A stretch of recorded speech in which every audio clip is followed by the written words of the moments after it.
Olá, meu nome é Vinícius e o meu trabalho foi feito sob orientação da professora Michele Simões Reboita e o objetivo é o desenvolvimento de um modelo de regressão linear múltipla para a previsão da temperatura mínima em Itajubá.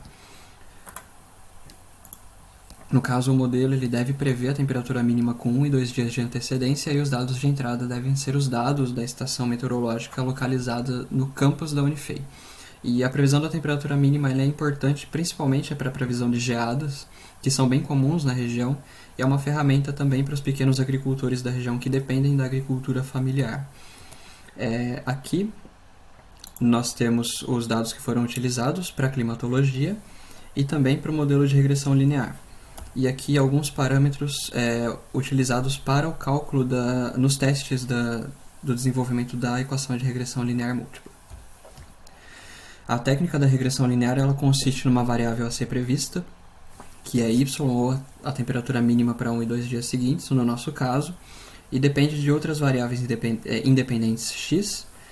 que são multiplicadas por coeficientes beta, e esses coeficientes eles são obtidos através, no caso de uma análise multivariável, através de matrizes, e também a equação ela tem essa forma e ela inclui um erro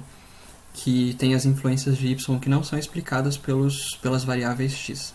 E depois da obtenção desses coeficientes é feito o teste de hipóteses para verificar se a variável é ou não representativa para explicar y. Para o ajuste do modelo foram utilizados 70% dos dados e para a validação 30% dos dados. A validação ela foi feita a partir do cálculo de parâmetros estatísticos, como o coeficiente de correlação e de determinação, e também para a validação foi feito o cálculo do viés, a raiz do erro médio quadrático e o erro médio absoluto, conforme essas equações aqui, em que E é o estimado e O é o observado. Aqui a climatologia de Itajubá, calculada através dos dados da estação desde 2010, no que a gente vê que o verão é uma estação mais quente e chuvosa, no caso o janeiro é o mês mais quente e chuvoso, e a estação mais fria, o inverno, com temperaturas mais baixas, aqui julho é o mês mais frio, e agosto é o mês mais seco, conforme a gente visualiza melhor nesse gráfico aqui, em que as barras são a chuva e as linhas são a temperatura. Aqui os resultados do modelo da regressão para a previsão do dia seguinte, D+1, foram feitos 13 testes, nos quais esse modelo aqui foi o que teve os melhores resultados, tendo a temperatura mínima, a Tx D-1 é a temperatura máxima do dia anterior, T10N é a diferença da temperatura das 10 horas pela temperatura mínima, a umidade relativa mínima do dia anterior, a tendência da pressão do dia anterior e também a radiação média do dia anterior.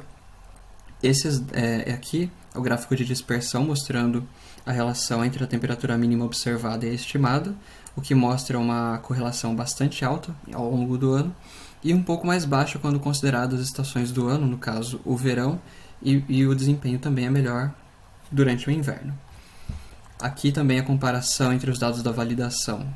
da temperatura mínima observada em azul e a temperatura mínima estimada em vermelho, mostra valores bem próximos e erros baixos. Para D+2,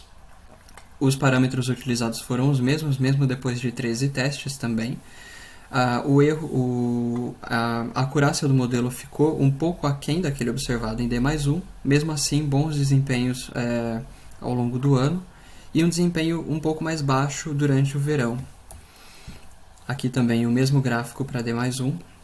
mostrando a comparação entre a temperatura mínima observada e estimada pelo modelo. E aqui um R um pouco mais baixo quando considerado a estação do verão.